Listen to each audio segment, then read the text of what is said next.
After the video of Dylan, the son they'd raised, framing me, was exposed, my parents and my fiancée, Candy, stood firmly by my side. They gave me their love and support, becoming my rock. I trusted them completely, handing over all the evidence for them to handle. They told me Dylan had been kicked out of the family and had died in a car accident. I believed them. Then, 5 years in my marriage, I saw him, the man who was supposed to be dead. He was holding a little girl, his hand intertwined with Candy's. Candy, if it weren't for you and Mom and Dad, I really think that heartless bastard Sonny would have sent me to prison, he said. Thank God they destroyed the evidence and even set me up with my own jewelry studio. You even sacrificed your own marriage just to keep him from getting suspicious. Thank you for these past 5 years, Candy replied. Just think of it as my way of atoning for what you did to Sonny. As long as you and our daughter are happy, that's all that matters to me. The happy family I thought I had was nothing but an elaborate lie, a scam orchestrated by my parents and Candy. My parents, my wife, and Dylan, they were the real family. And I was just a fool they had been playing for 5 years. Family, love, whatever it was. I didn't want any part of this shared affection anymore.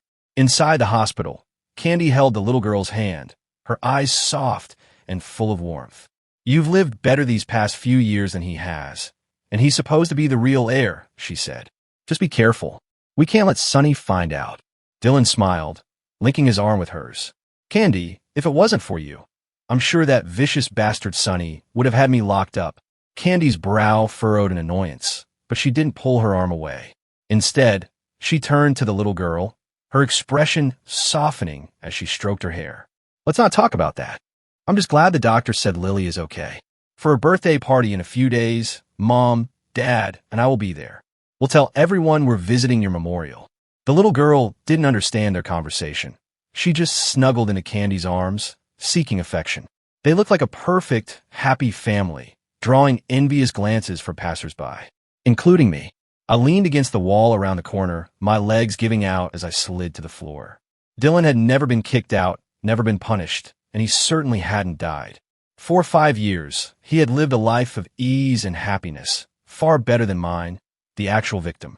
He had even had a child with my wife. My own parents, my wife, everyone I held dear, had been playing with my life for Dylan's sake. The happiness I thought I had was nothing but a massive, cruel lie. Numb with despair, I mechanically answered my ringing phone. Sonny, the housekeeper said you went to the hospital today. You haven't had a day off in ages. You need to come home and rest. You look so pale, it breaks my heart, my mother's voice chirped.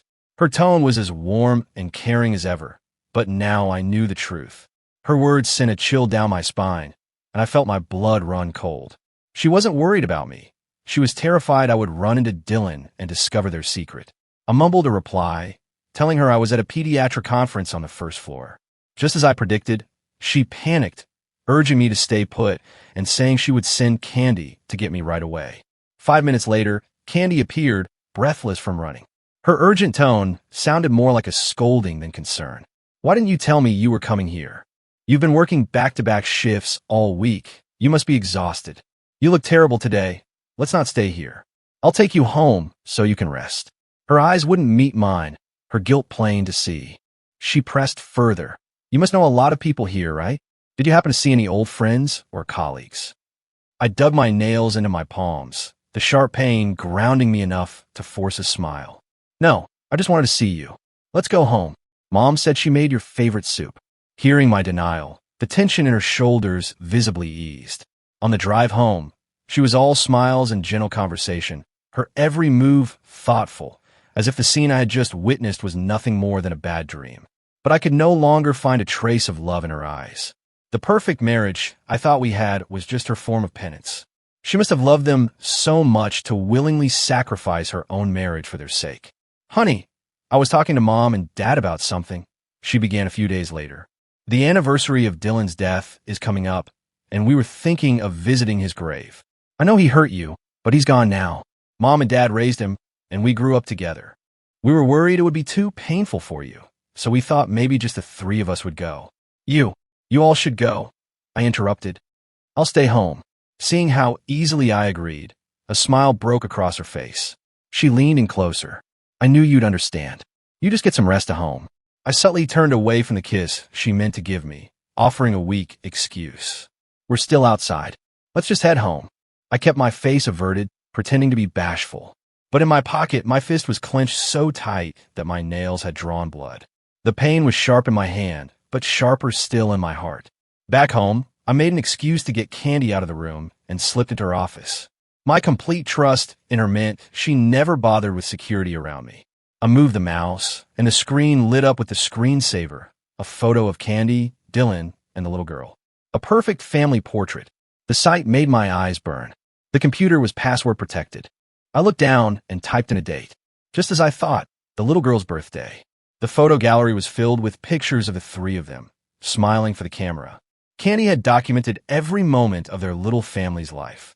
The party they threw for the baby's first month, parent-teacher conferences they attended together, countless photos from school events and vacations. The more I scrolled, the weaker my legs felt. My lips trembled, and a wave of shock and grief washed over me, making it hard to breathe. It wasn't just seeing Candy.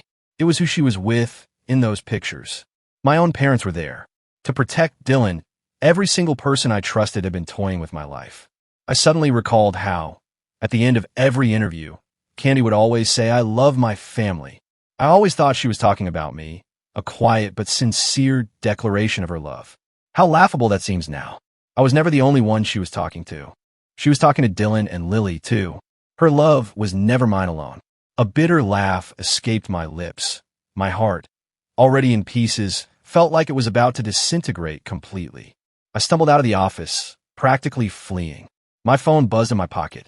I pulled it out and froze when I saw the sender. It was from Dylan. "I bet you saw us today, didn't you? Our happy little family," the iMessage read. "It's not just Candy. Your own parents funded my jewelry design studio, setting me up with this comfortable, high-class life. So what if you're their real son, Sonny? So what if I almost destroyed you? In the end, you're the one they don't love. Tomorrow is the anniversary celebration for my studio. Why don't you come see for yourself just how in love Candy and I are?" Just then, I heard Candy's voice from behind me. "Sonny, something came up at work. I have a business trip tomorrow. You should get to bed early. Don't wait up." I didn't go to the studio. I ignored Dylan's pathetic attempt at a provocation. Instead, I paid off one of the housekeepers at his apartment, and, disguised as a new member of the cleaning staff, I let myself into his luxury penthouse on the Upper East Side while they were out. It was one of the most exclusive buildings owned by the Hayes Corporation, dripping with luxury. And right in the center of the living room was a massive, framed family portrait. Candy, Dylan, Lily, and my parents, all beaming at the camera, the picture of a perfect, happy family. I couldn't stare for long before the head housekeeper, Maria, pulled me away. "Mr. Miller did that calligraphy himself when little Lily was born," she said, pointing. "And that one over there, I know it looked a little messy, but that's because he held Lily's hand and guided her through every stroke. Be very careful when you dust around them. He treasures those pieces. Every time he visits, he just stares at them and talks about what a natural talent our little Lily is." My eyes started to burn, and I quickly looked down. My father was a renowned artist, famous for his calligraphy. After I was found and brought back into the family, I had once asked him if he would create a piece for me. He had always just smiled and gently refused. "I haven't done any work in years, son. I'm too out of practice." Better not. I realized now that he wasn't out of practice. He just had no desire to create anything for me. "And these sweaters," Maria continued, "make sure you wash them by hand in cold water." Mrs. Miller knitted every single one for Lily herself. I heard even her own son never got a hand-knitted sweater from her. I said nothing. I couldn't have spoken if I tried. I felt like a thief, stealing glimpses of a love I'd never known, eavesdropping on someone else's happiness. Dylan had been right. I was the one who wasn't loved. And all these framed photos, they're from all different times in Ms. Hayes' family life. She looks at them often, so make sure you wipe down the frames and the glass very carefully. My eyes scanned the pictures. Candy was present for every milestone in their lives. With me, all we had was a single wedding photo. Whenever I had asked about it, she just said she didn't like having her picture taken. I ducked my head and pulled my mask up higher, trying to hide the tears that were now soaking it. Before I could compose myself, I heard noises from the entryway. "That must be Ms. Hayes and the family, back from the park. I need to check on dinner," Maria said. "You can take your supplies and start in the back rooms." In the foyer, Lily was curled up in Candy's arms. She said something that made both Candy and Dylan burst out laughing. A nanny came and took Lily to get changed. I hid behind a large column, listening to their conversation. Candy, I know Lily was an accident, Dylan said softly. I lost control that night, and we ended up with her. You've done so much for us all these years, but she's getting older. I don't want her to have to live in the shadows forever. Candy was quiet for a long moment. Finally, she took his hand and leaned into his embrace. She won't have to, she reassured him. Just as long as you don't do anything reckless in front of Sunny. I'll take care of everything else. You just focus on getting Lily ready for her birthday party in 5 days. Mom, Dad, and I have already worked out our alibi. Sunny will never know. My eyes widened in shock. I remembered how harsh Candy had always been with Dylan after that night. She had sworn she loved me, that what happened with Dylan when she was drunk was a terrible mistake. She begged for my forgiveness and told Dylan, with utter disgust on her face, to never come near us again. I believed her. I chose to forgive and forget. I never imagined it was all an act. That year she supposedly spent overseas expanding the business. She was gone giving birth to their child. I couldn't stay a second longer. Clutching the miniature recorder and camera in my pocket, I headed for the service exit. I just had to change and get out. But as I came out of the staff locker room, I ran right into Candy. The sight of her familiar face sent a dull ache through my chest, so intense I nearly stumbled. I grabbed a nearby railing to steady myself and quickly lowered my head, hoping she would just walk past. But she only took a few steps before stopping and turning back, her eyes fixed on me. Are you new? I don't think I've seen you before. And why are you wearing a face mask? I remained silent, not wanting to give myself away. I couldn't let her find out now. She took a step closer, her suspicion growing. When I didn't answer, she reached for my face, about to pull the mask down herself.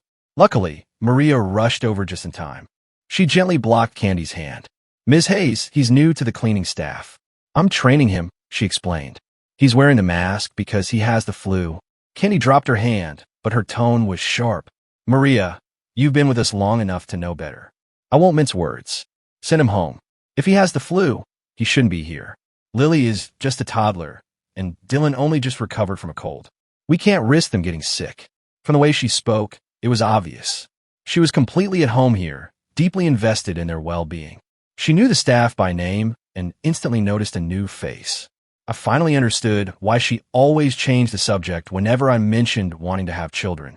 A couple of times I gotten frustrated and pressed her on it, and she would just hold me close and say softly, "You work such long, exhausting hours at the hospital. I don't want to add the stress of pregnancy on top of that. Besides, we're both at crucial points in our careers.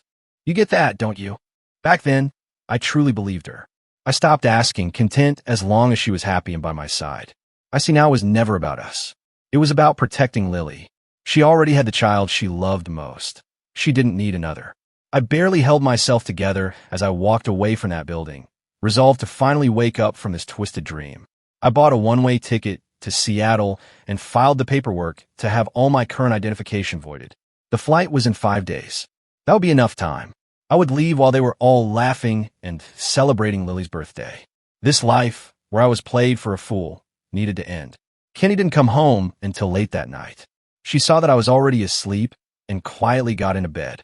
I waited until I heard the steady rhythm of her breathing, then I turned my back to her. I couldn't bear to look at her. For the next few days, she was busy planning Lily's birthday party, while I was busy gathering the last pieces of evidence and finalizing my departure. We shared a bed, but lived in different worlds. I didn't sleep at all. The lawyer across the table pushed the documents toward me, his expression pained. "Mr. Miller, these agreements mean you'll be leaving with nothing.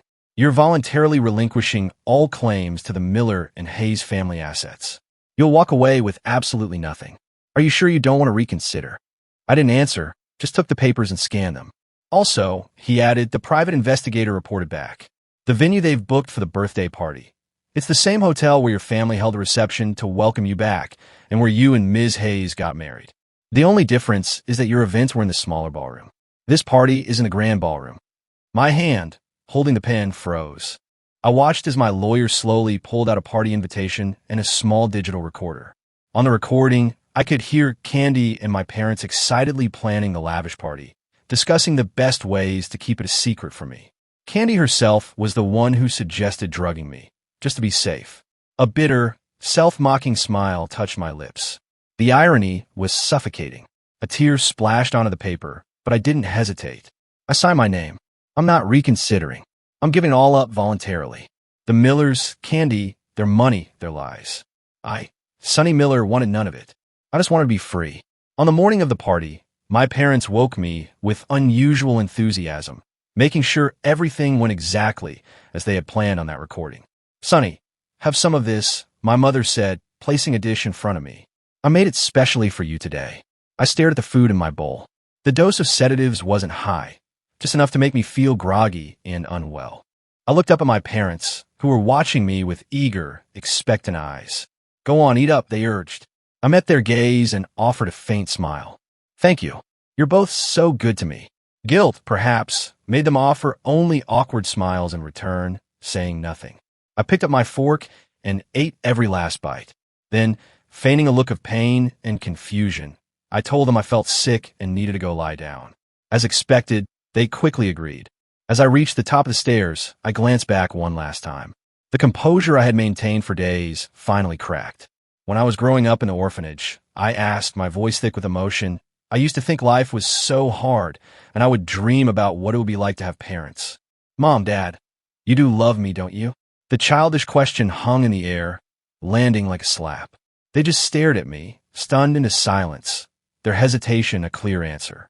Their faces were pale, but they still said nothing. I forced a smile, finishing the lie for them. "Sorry, I'm just rambling. Of course you love me. Why else would you have brought me home? My own parents would naturally love me most of all." I didn't wait for their reply. I turned my back on them and went to my room. A few minutes later, right on cue, Candy came in with a glass of milk. "Here, honey. This will help you rest," she said softly. "You just stay here and relax. Mom, Dad, and I will be back later tonight." I took the glass of milk, knowing it was drugged. Forcing a smile, I tried to joke with her. "Don't you three go have all the fun without me while I'm knocked out." Her eyes flickered, and she quickly looked away. "Of course not," she lied smoothly. "You know I love you more than anyone, honey." I just smiled, not arguing. I was done fighting. I drank the entire glass of milk in one go as she watched. Then I reached out, gently but firmly turning her face to meet my eyes, my gaze a silent goodbye. "Candy Hayes loves Sonny Miller most of all," I said, repeating her own words back to her. "Don't you ever forget you said that." She stood up to leave, but paused at the door, looking back at me as if she sensed something was wrong. But in the end, she didn't stay. I listened as their footsteps faded away.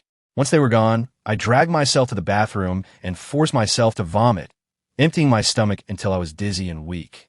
I was so weak I could barely stand, but at least my head was clear.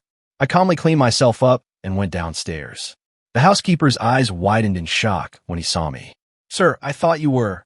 I held up a hand to stop him. "I have an emergency at the hospital. Please give this box to my parents and Candy, but don't let them open it until after 10 tonight. They should be home by then." He took the box, which was surprisingly light. Inside were photos, recordings, and documents. The happy family portraits, the recording of them plotting against me, and the original evidence of Dylan's crimes that they had hidden away. It was all there. But I didn't go to the hospital. I went to the hotel. I stood at the back of the grand ballroom, hidden in the crowd, and watched. I watched them pose for photos under the flashing lights, a perfect family of 5.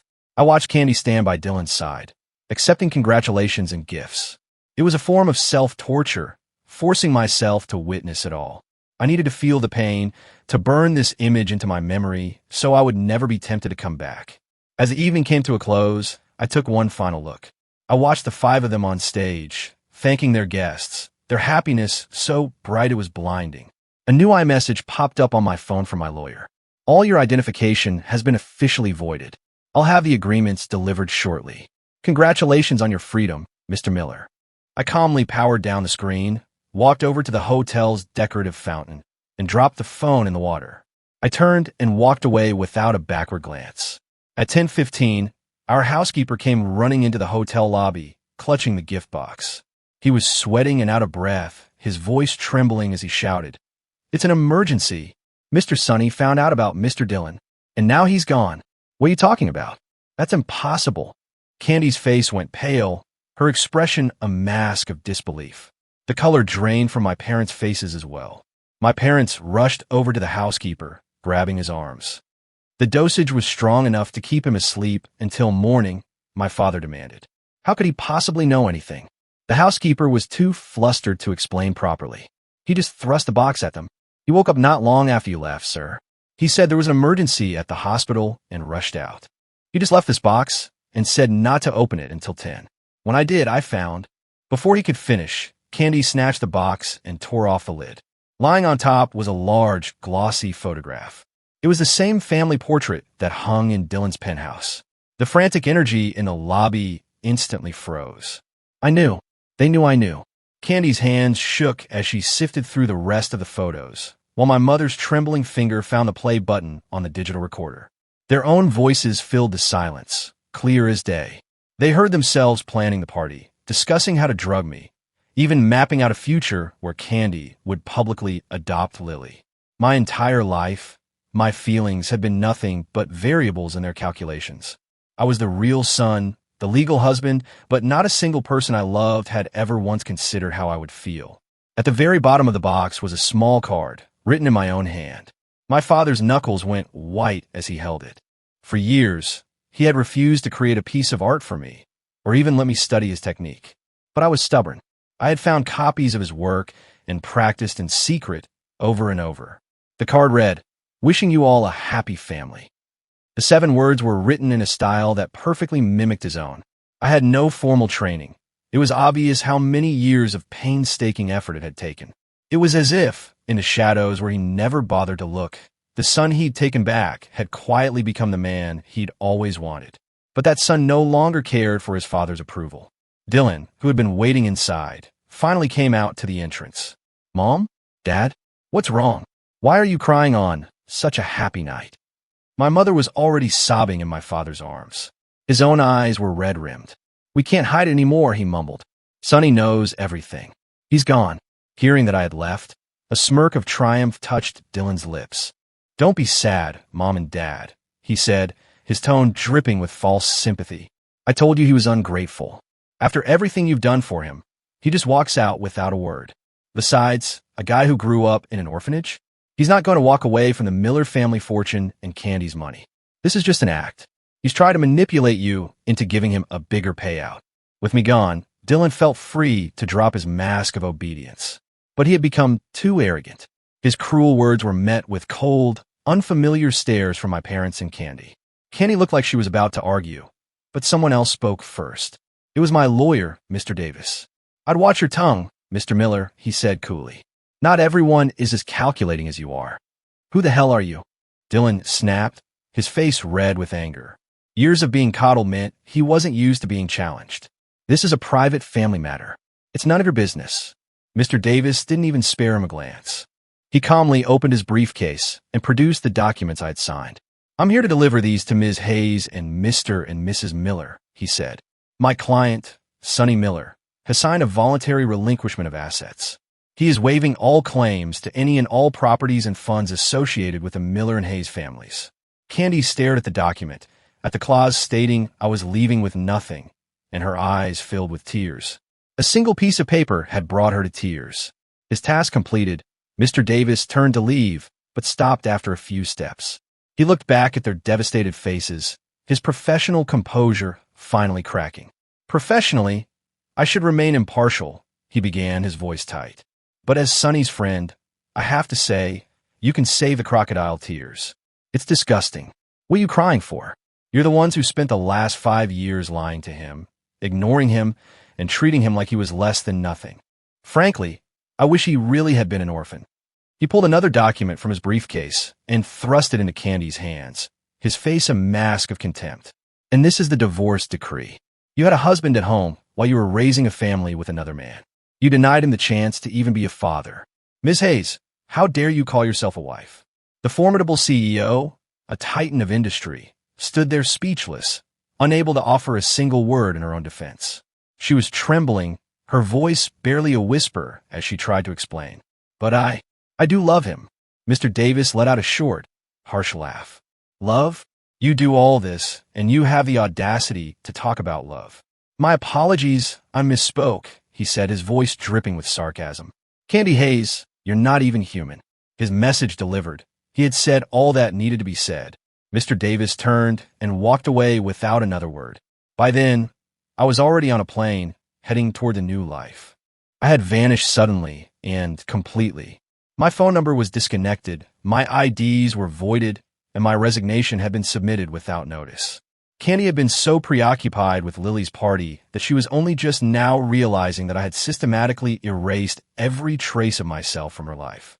And she, the woman who slept beside me every night, had been completely oblivious.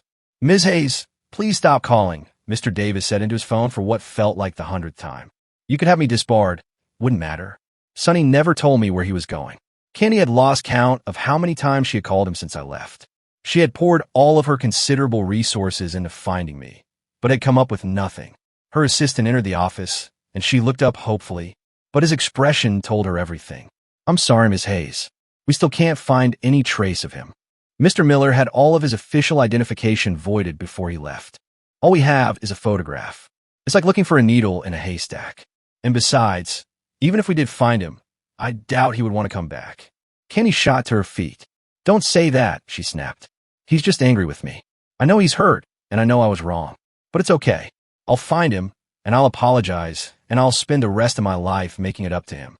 He still loves me. He has to." She clutched our wedding photo, repeating the words like a mantra. It was the only picture she had of us together. She couldn't even bring herself to look through the photos on her phone. They were all tainted by her lies. Business trips, client dinners, networking events. She had lost track of how many lies she'd told me over the years. Also, she could steal time to be with Dylan and Lily. Kenny loved Sonny, but she didn't only love Sonny. Her foolish husband, an orphan for the first 20 years of his life, had spent the last 5 living in a fool's paradise, a happiness that was nothing but a pathetic lie. She sank onto the sofa, defeated. The tears came again, an endless, silent stream. All she could do was whisper to the empty room, "I'm sorry. I'm so sorry." But her husband would never hear her. No, Sonny wasn't her husband anymore. "You're home." Dylan greeted her with a wide smile as she walked through the door of her parents' house. But now the sight of his face was like a punch to the gut. "What are you doing here?" she said, her voice cold. "Take Lily and go home. You know this isn't just what I want. It's what Mom and Dad want too." Dylan's smile vanished. He grabbed her arm. "Candy, please," he begged. "Well, I did back then. I wasn't thinking straight. I never meant for any of this to happen. Haven't I been good all these years? I've kept quiet. I've stayed out of the way with Lily." Her anger flared. She ripped her arm from his grasp. "Stayed out of the way? Did you think I wouldn't find out about the iMessages you sent Sonny? Or that I couldn't find the proof that you drugged my drink that night? Was it really an accident, Dylan? Or was it all part of your plan?" Hearing the shouting, my parents came out of the study. My father looked at Dylan, his face etched with exhaustion and disgust. "Dylan, leave," he said. "Don't come back. And don't you ever call yourself a Miller again." Dylan stood frozen for a moment before the words sank in. "Mom? Dad?" He cried out in desperation. "You're disowning me? You love me. You loved Lily. Why did everything change the second Sonny walked out?" A sharp crack echoed through the room as my father's hand connected with Dylan's cheek, silencing him. My father stood over him, his hand still raised, his eyes filled with a pain and disappointment so deep it was terrifying. "Do I really have to spell it out for you? Your story from back then doesn't hold up. You claimed it was an accident, that you didn't know those men you locked Sonny in with were dangerous. But it only took a little pressure for them to tell us exactly what you paid them to do. If he hadn't managed to climb out that window, we both know how badly he would have been hurt." My mother's voice broke, thick with sobs. "You're a monster," she screamed at him. "We raised you. And when we found out Candy was pregnant, you were on your knees, crying, swearing you knew you were wrong. We felt sorry for you. We trusted you. And you used that trust to destroy our son. Get out," she shrieked, shoving him so hard he fell to the floor. "Get out and never come back." Dylan's face was ashen. He had never imagined this would all come to light. With his protectors gone, he turned to his last hope, scrambling to grab Candy's leg. "Candy, please," he sobbed. "It wasn't me, I swear. You have to believe me. I've lost my parents. I can't lose you two. And Lily. Candy, think about our daughter. She's so little. She's already lost her grandparents. You can't take her mother away too. You promised you wouldn't make her hide anymore." Candy was silent for a terrifyingly long moment. She slowly knelt down to his level, her voice devoid of all emotion. "Don't worry, Dylan. Lily is young. I will make sure she has a mother. But she will never, ever have you for a father. He saw the ice in her eyes, and his hands fell away. He just sat there on the floor, defeated. 5 years later, the lie they had told me finally became the truth. Dylan was cast out of the Miller family. But this time, I wouldn't let him get away with it. I filed charges. He would finally face the consequences he deserved. His precious jewelry studio, it turned out, was a hollow enterprise. Without the backing of the Miller and Hayes families, it collapsed within a week. And this time, there was no one to interfere with the course of justice. The investigation, the evidence, the arrest, it all proceeded without a hitch. My lawyer told me Dylan even knelt outside my parents' and Candy's homes, begging for help. He stayed there from dawn until dusk, but no one even acknowledged his presence. My lawsuit had finally gotten their full attention. The day Dylan was sentenced, Mr. Davis returned to his office to find my parents waiting for him, looking worn and aged. And with them was Candy, her usual pride gone, her eyes red and swollen. "Mr. Davis, I'm begging you," she pleaded. "Please, just tell me where he is. An IP address, anything." By then, I was already in Seattle, starting to build a new life for myself. Free from the Millers and the Hayeses, I no longer had to force myself into the mold they had created for me. I got a job as a translator for a small publishing house. I spent my days wrestling with obscure words, arguing with my colleagues over the perfect turn of phrase. It was a difficult life, but it was real, and it was mine. And then one day, as I was walking home through the freshly fallen snow, I saw her standing in front of my apartment building. A woman was standing quietly under the streetlight. It was Candy. At the sound of my footsteps, her snow-dusted eyelashes fluttered. Her lips trembled, but all she managed to say was, "Sonny, it's been a long time." I wasn't surprised to see her. Mr. Davis, bless his conscience, had given me a warning. I knew this day would come. I just nodded and held the door open for her. "You should have some tea. When did you get here?" My calm demeanor seemed to surprise her. "Oh, just now," she lied quickly. "I just arrived." I glanced at the layer of snow dusting her coat and said nothing. She grabbed my hand, and before she could speak, her tears were already splashing onto my skin, hot against the cold. "Sonny, I don't use that name anymore," I said, cutting her off. She froze, stunned. "It's Caleb Vance now." It was the name the director of the orphanage gave me.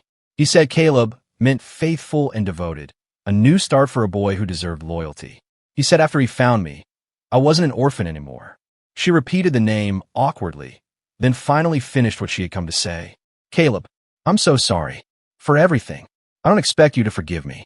I'm just asking for a chance to make it up to you." I didn't look at her. I walked to the window and stared out at the city lights. "Candy, we were married for 5 years. If Dylan was the one who pulled the trigger, then you and my parents were the ones who handed him the gun. I know all the excuses you want to make. That you were manipulated, that you felt loyal to him because you grew up together, that you did it for Lily. But in the end, Candy, you were the one who made those choices. You chose to lie to me. You chose to help him evade justice. You chose to build a family with him behind my back. No one forced you to do any of it." My breath came faster as I spoke, the calm I had cultivated for so long shattering. I walked over to where she stood, and without thinking, I slapped her hard across the face. She didn't flinch, just stood there as a red mark bloomed on her cheek. "Let me put it plainly for you," I said, my voice shaking with rage. "You chose to cheat on me. You chose to betray me. On our wedding day, you promised you would only ever love me. You said I had suffered enough in my life and that you would protect me. But you, Candy, you were the storm. The foolish Sonny who believed your every word is gone forever. Don't come here again. If you do, I'll call the police." I had never seen her look so utterly broken. Her eyes filled with tears as a memory surfaced. "Candy Hayes loves Sonny Miller most of all," she whispered. "I'm the one who was wrong. I forgot the promise I made to him." Candy left. I knew I would never see her again. My parents arrived the next afternoon. Or rather, Mr. and Mrs. Miller arrived. My mother grabbed my hand, her voice choked with tears. "I know I was wrong, Sonny. My heart was soft. We raised him for 20 years. I believed him when he said it was a mistake." My father held out a framed piece of his art, a pleading smile on his face. "Sonny, from now on, I'll teach you everything I know." Kenny told me about the name change. "Please, don't be angry. We could be a family again, with no more secrets. Let's go home," he finished. I looked at the artwork, the very thing I had once longed for, and I smiled a little. It was so easy to get now. but I no longer had any desire for it. I gently pushed it back towards him. I don't like calligraphy, I said, my voice flat. I never have. I only pretended to because I was jealous. I was jealous that he could earn your praise so easily. I just wanted you to love me. But I don't need that anymore, Mr. and Mrs. Miller. The formal address made their eyes go wide. My mother looked up at me, shocked. I smiled faintly and gently pulled my hand from her grasp. I didn't press charges for the destruction of evidence. Consider it my final payment for the gift of life you gave me, I said, my voice calm as I recounted the painful memories. 20 years ago, Mrs. Miller lost her son. I was passed from one hand to another, starved and beaten. I never even dared to dream that I had real parents out there somewhere. And when you finally found me, I came home to find my place had been taken and my life was a lie. I'm not a toy you can pick up and put down. I feel pain. I can be driven to despair. Just pretend the son you lost all those years ago never came back. The road home was too hard. I won't be taking it again. I looked at the two weeping people before me, blinking back my own tears. I stood up and walked out of the apartment, leaving their heartbroken sobs behind me. I never looked back. I heard later that Dylan was sentenced to prison. I also heard that Candy began funding orphanages all over the country. They said she aged a decade in a year, that she never looked happy. In a rare interview, a reporter asked about her personal life, and she answered through tears, "My husband suffered a great deal when he was young. He should have had a happy life with me, but I only caused him more pain. I just hope he's happy now," she finished, "and that he never has to think of me again." The reporters were silent. No one dared to ask a follow-up. It was as if, when her husband disappeared, Candy Hayes' spirit had vanished along with him. My father sent letters, one after another. I never opened them. My mother sent hand-knitted sweaters, enough to fill an entire closet. They were beautiful, I'm sure, but I didn't need them anymore. Outside, the fireworks for the Lunar New Year celebration in the International District lit up the night sky, filling me with a sense of warmth. I glanced at a calendar and realized the festival was almost over. The last of the fireworks faded, heralding the start of a new year. For Caleb Vance, it was a new year and a new life.